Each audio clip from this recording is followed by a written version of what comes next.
Selamat pagi anak-anak, selamat berjumpa kembali dalam pembelajaran agama kali ini. Hari ini kita akan belajar bersama tentang berteman dan bersahabat.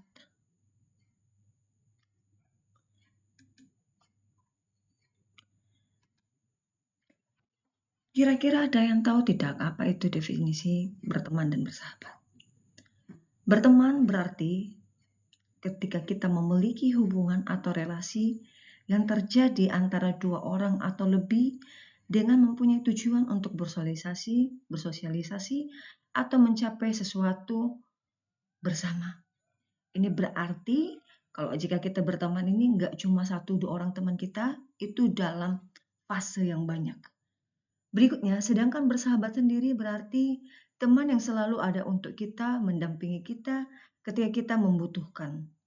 Ya, kalau dikatakan yang bersahabat ini, berarti dia adalah sosok yang selalu ada untuk kita ketika kita ada masalah, dia selalu memberikan solusi-solusi terbaik ketika kita sedang membutuhkannya. Jadi kalau ketika kita memiliki sahabat ini berarti kita memiliki hubungan yang cukup intens dengan seseorang tersebut.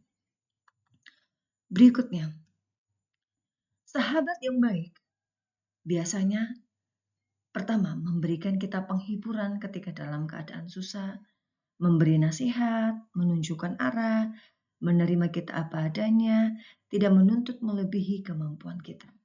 Jadi anak-anak, kita harus bisa melihat, memberikan kriteria atau persyaratan dalam kehidupan kita sendiri bahwa kita harus bisa melihat orang lain itu siapa yang layak kita anggap menjadi sahabat.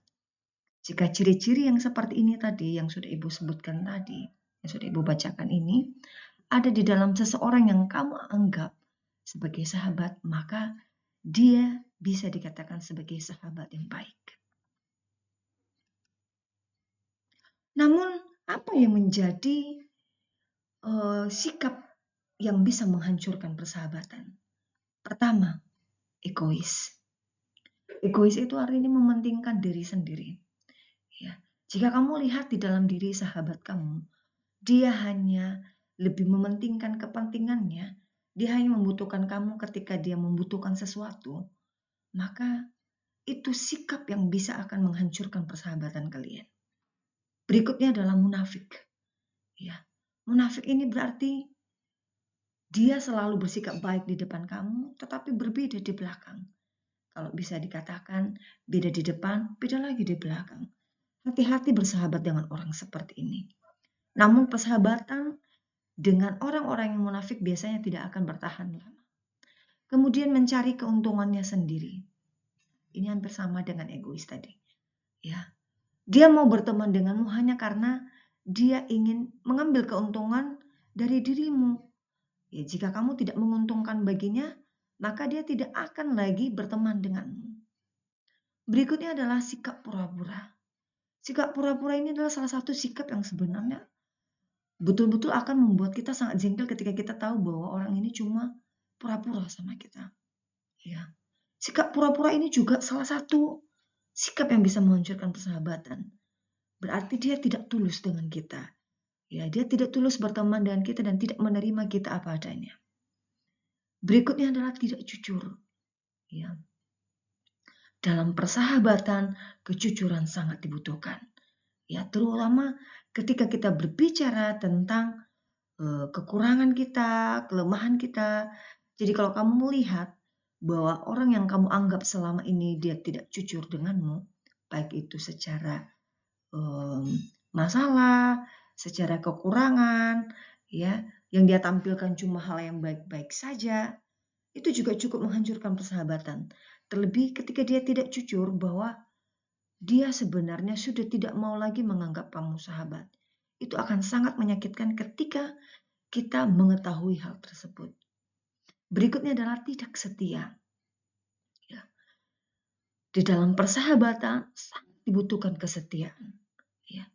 Kita setia ketika teman kita memiliki, kita setia ketika kita melihat bahwa teman kita sendiri ini sedang berada dalam masalah. Kita setia mendampinginya, mendengarkan ceritanya, kemudian memberikan solusi-solusi terbaik untuknya.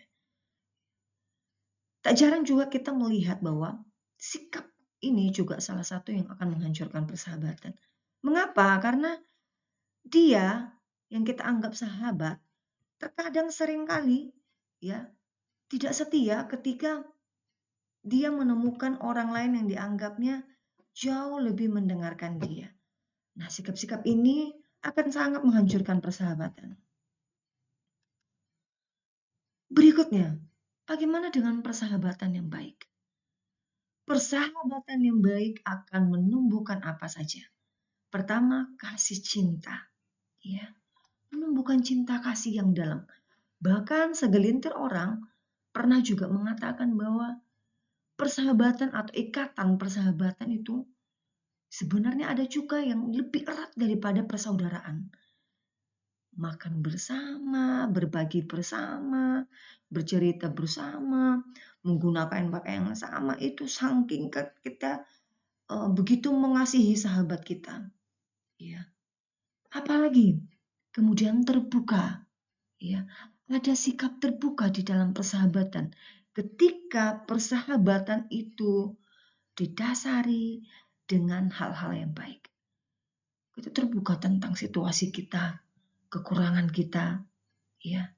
Jika sahabat kita mengetahui apa yang menjadi kekurangan kita, apa yang menjadi masalah kita pada hari itu, maka ia bisa memberikan solusi, ya. Kalau kita cuma diam-diam saja, dia pun juga akan menjadi kebingungan, ada apa dengannya? Apakah aku ada yang salah atau tidak? Berikutnya jujur, ya. Lalu rela berkorban. Satu ini tentang rela berkorban. Banyak ya di dalam persahabatan kita hanya ingin mengambil keuntungan dari orang lain. Sikap itu tidak baik. Jadi ketika kamu memiliki sahabat yang baik, ya, kita pasti akan rela berkorban. Ya. Kita akan mengorbankan waktu untuk mendengarkan ceritanya. Ya. Kita akan mengorbankan berbagi dengannya. Itu hal-hal yang baik yang akan ditumbuhkan dalam persahabatan yang baik. Di dalamnya juga ada kesetiaan, saling memahami, dan tidak mencari keuntungan. Anak-anak, itulah bagian-bagian buah-buah dari persahabatan yang baik. Ibu berharap bahwa anak-anak sekalian sudah mendapatkan sahabat yang terbaik selama ini. Berikutnya, kita akan mendengarkan bersama tentang kisah persahabatan dalam kitab suci, yakni dalam 1 Samuel bab 18 ayat 1 sampai 4. Ini adalah sepenggal kisah persahabatan antara kisah Daud dan Yonatan. Jika kita membaca dalam kitab suci, kisah Daud dan Yonatan ini adalah kisah persahabatan yang sangat luar biasa. Kenapa ibu katakan sangat luar biasa?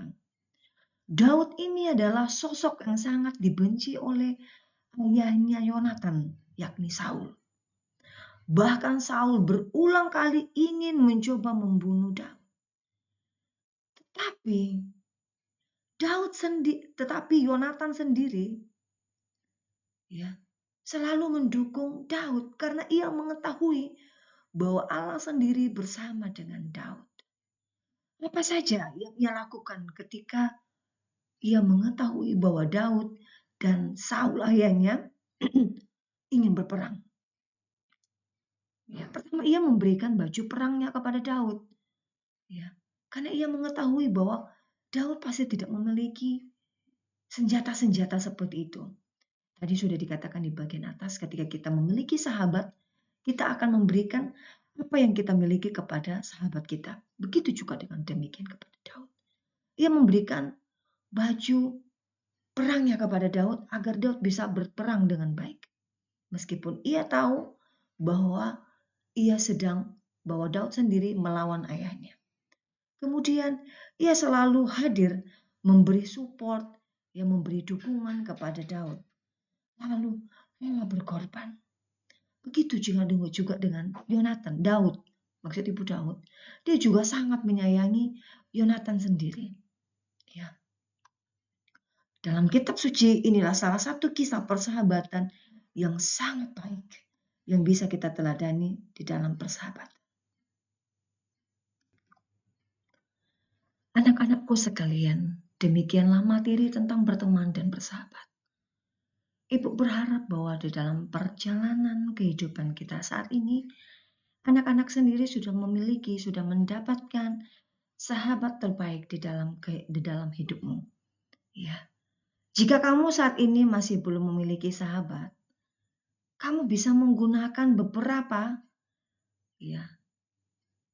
trik tadi ataupun juga beberapa kriteria tadi di dalam memilih sahabat yang bisa kamu jadikan tempat untuk curhat, tempat untuk berbagi masalah, tempat kamu bercerita. Dengan kita memiliki sahabat, kita akan memiliki manfaat yang sangat luar biasa. Di mana perasaan kita, rasa sedih kita, kekesalan kita, kekecewaan kita dapat dengan bebas, dapat dengan bebas mengungkapkannya melalui sahabat.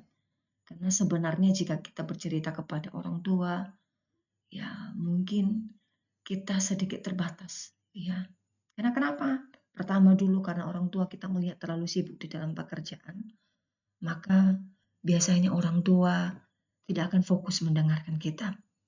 Tetapi bahwa orang tua akan siap menjadi sahabat yang baik untuk kita, itu sudah tentu. Bahwa ketika kita berteman dengan orang yang sebaya dengan kita akan merasa bahwa dia lebih sefrekuensi dengan kita, kemudian cara berpikirnya sama dengan kita. Maka anak-anak, berbijaklah dalam memilih sahabat. Maka jadilah juga sosok sahabat yang baik, sehingga kelak Tuhan akan selalu memberkatimu dimanapun kamu berada. Semoga materi pada hari ini menjadikan kamu anak-anak yang baik. Demikian anak-anak, sampai berjumpa kembali. Tuhan Yesus memberkati.